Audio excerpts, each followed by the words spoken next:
Malheureusement des lieux qui ont été un petit peu déformés et même très déformés parce qu'on a cette idée de vouloir fuir la condition humaine pour aller dans un meilleur ailleurs. Le meilleur ailleurs que Dieu nous propose, le meilleur ailleurs que Dieu proposait à Abraham, n'était pas un monde simplement de l'éther, dans le sens en esprit ailleurs.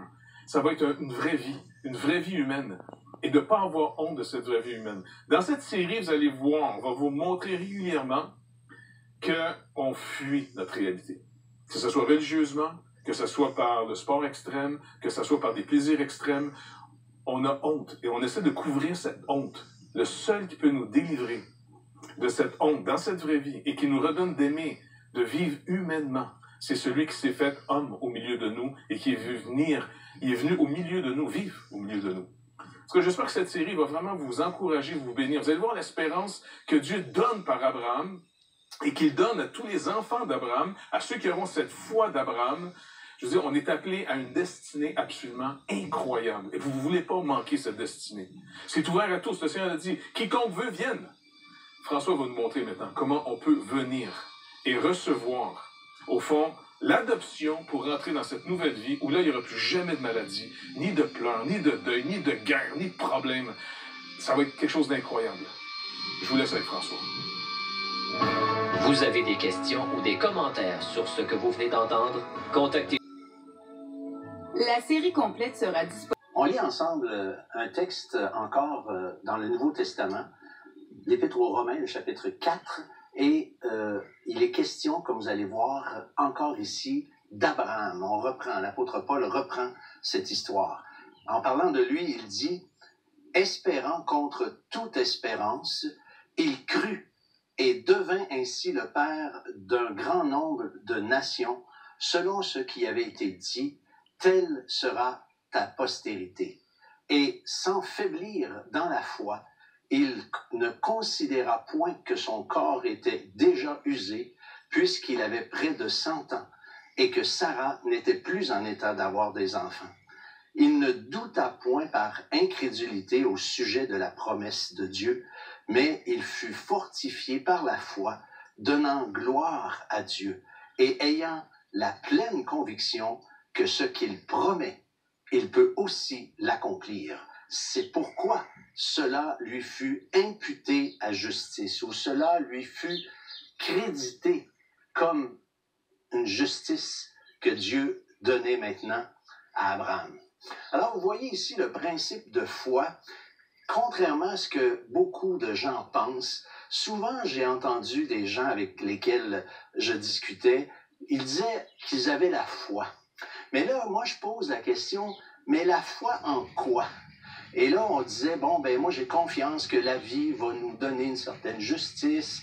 Et là, je m'aperçois que beaucoup de gens considèrent la foi comme quelque chose en quoi ils ont confiance, mais c'est comme s'ils avaient la foi dans leur foi. Et souvent, j'entends citer des textes, on dit, si on avait la foi comme un grain de moutarde, c'est ce que Jésus a dit, qu'on pouvait transporter les montagnes. Mais c'est pas la foi qui transporte la montagne, c'est la confiance dans le Dieu qui est capable de transporter la montagne. C'est pas la foi comme telle, c'est la confiance dans le Dieu qui est tout-puissant, qui est capable d'accomplir sa promesse.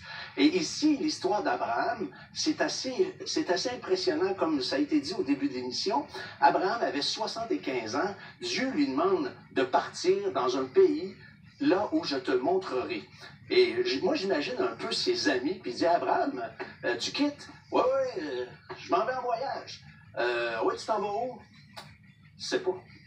Parce que Dieu avait dit, un pays que je te montrerai.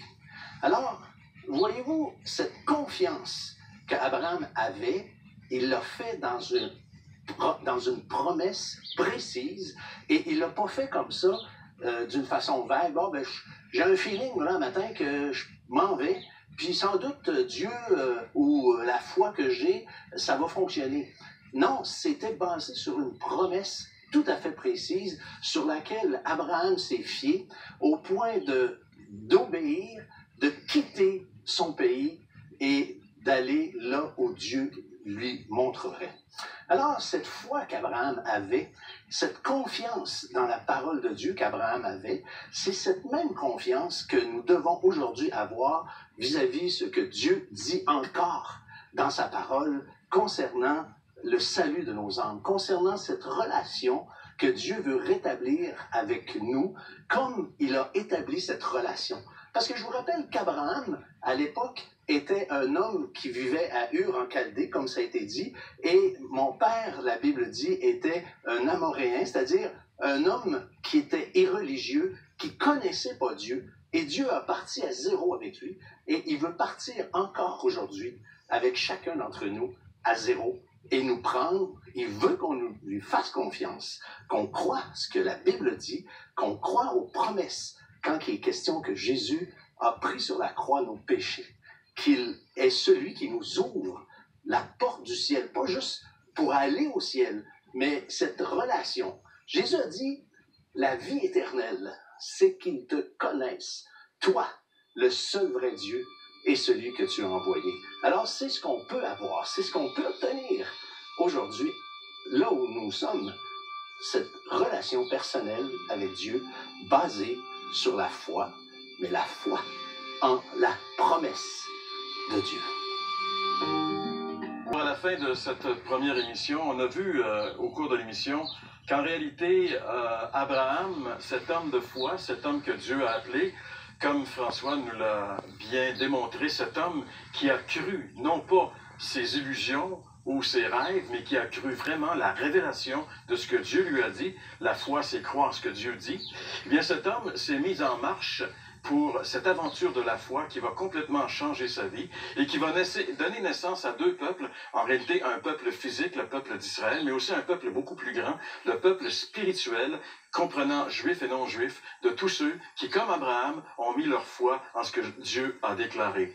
Jeff nous a rappelé aussi qu'il y a toujours un danger. Abraham, à un moment donné, a voulu lui-même, par ses propres moyens, réaliser la promesse de Dieu. Mais on ne peut pas par nous-mêmes réaliser les promesses de Dieu. Il n'y a que Dieu qui peut les réaliser. Les promesses de Dieu sont des événements qui sont au-delà de nos capacités. Et l'événement qui est le plus important dans notre vie, qui est au-delà de notre capacité, c'est qu'on puisse acquérir cette justice de Dieu qui nous permet de devenir les enfants de Dieu, qui nous permet que tous nos péchés soient pardonnés, que nous soyons justifiés et que nous soyons adoptés dans la famille de Dieu. Et le Seigneur a déclaré formellement, Jésus a dit, celui qui croit en moi a la vie éternelle.